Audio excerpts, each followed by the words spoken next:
Hi, this is Gary with MACMOST.com. Today, let me show you how to use the 4 Finder views.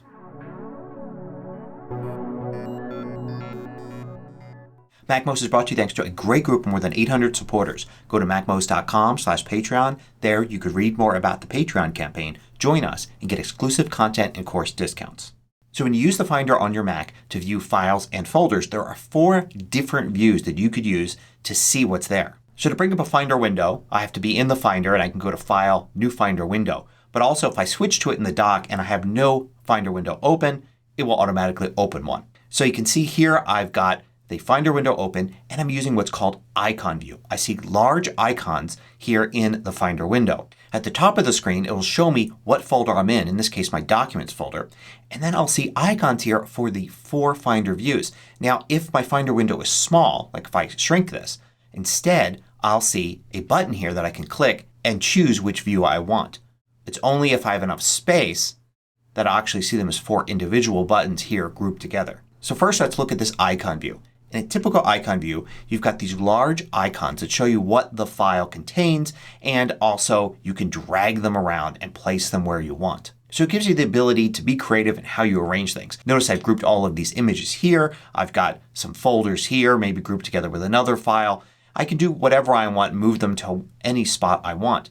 But if I go to the View menu I can control that a bit. For instance, I can go to Clean Up, which will snap each icon to a spot on a grid so everything doesn't look so cluttered. I can also do Clean Up By and choose one of these options and it will sort everything, say by name, and snap them all to a grid. Using Clean Up and Clean Up By will move the icons so they're in different spots. But if instead I use Sort By and choose something like Name, then you could see everything is arranged by name. I can't actually arrange things manually because it's always going to put them back in name order.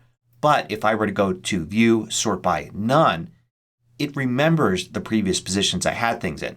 So you could switch back and forth between your own custom design and using Sort By and choosing one of these. You could also use Snap to Grid and then anytime you move an item it's going to snap it to its grid position. And then you could just go to Sort By None to turn that off. Now let's go to the next Finder view, which is List View. List View is very different. You see everything in one list and there are columns. Typically you'll see Name, Date Modified, Size, and Kind. Now you could sort by these columns very easily. Notice next to Name there's this little up arrow here. That's telling me that the files are now sorted by name alphabetically in ascending order.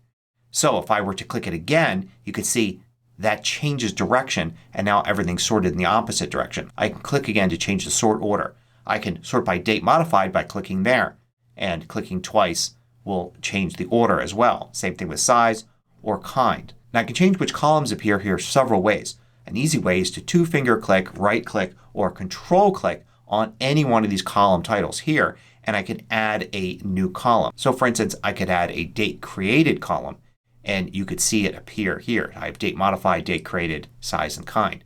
I could change the width of any column by grabbing the line between the columns and dragging left or right. In addition I could click the little reveal arrow to the left of a folder to open up the folder and see what's inside.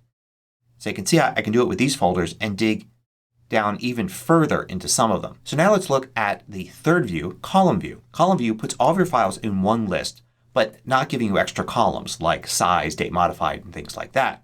But when you select a folder you get another column with the contents of that folder. And you can continue down to look at another folder.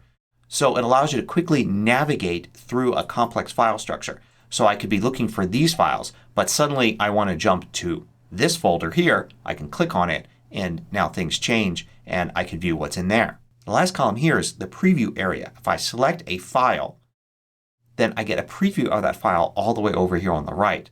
It works for just about any file type. So for instance an image, I can see what's in the image. It will even work for videos, sounds, all sorts of different file types. And you'll see further information about the file below the preview. Now the fourth view type is Gallery View. And this is a specialized view that's really meant for viewing a folder full of images or perhaps other media where you can see easily down here exactly what you've got. So I can click on this one for instance and now I get a nice big preview of it.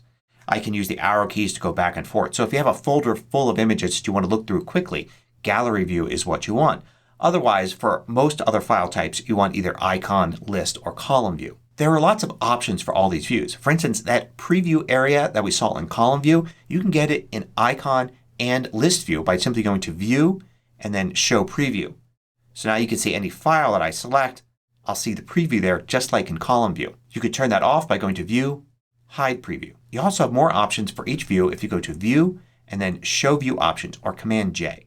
And this brings up this special set of controls here. It's different for every view. So here in icon view, for instance, I can access some of the things like group by and sort by that we saw in the view menu.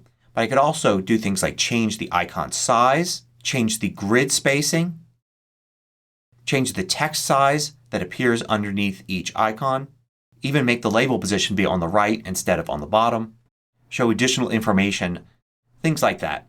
In icon view, you can even set a color for the background. So instead of using just white, I can set it to a different color for that folder. If I switch to list view, you can see I get a different set of options here. I only have two different icon sizes. I have text size and I can control which columns are shown. And in column view, it's a different set again. In gallery view, I can set the thumbnail size for the thumbnails at the bottom. So I can make them larger if I need that. Another thing you can use in all of the views is the group by feature. So you can go to View, Use Groups, and now you've got group by and you can set a grouping. So I have kind here. So you can see all the folders first, all the documents next, images next. You can change the grouping to something else like say date last opened and it will group them into things like today, previous 7 days, 30 days, and different months and years. Grouping even works in icon view where you can have things grouped like this and in column view as well where they're grouped in each column. So which view should you be using? Well, that's up to you, your personal preference, but also what you're looking at. Each one is better for different situations. Personally, I only ever use the list view and column view. Most of the time I use the column view. It allows me to navigate around very quickly to find what I want. If I need to see more information about files like sorting by file size, then I of course go to list view. And if I'm looking in a folder that's filled with images and I need to flip through them really quickly, I'll use gallery view. But a lot of people prefer the customization of icon view. Being able to group things spatially in a window works best for what they're doing. But it's easy to switch between these views. I encourage you to get out of your comfort zone sometimes and try some of the other views for a little while to see what benefits it could bring.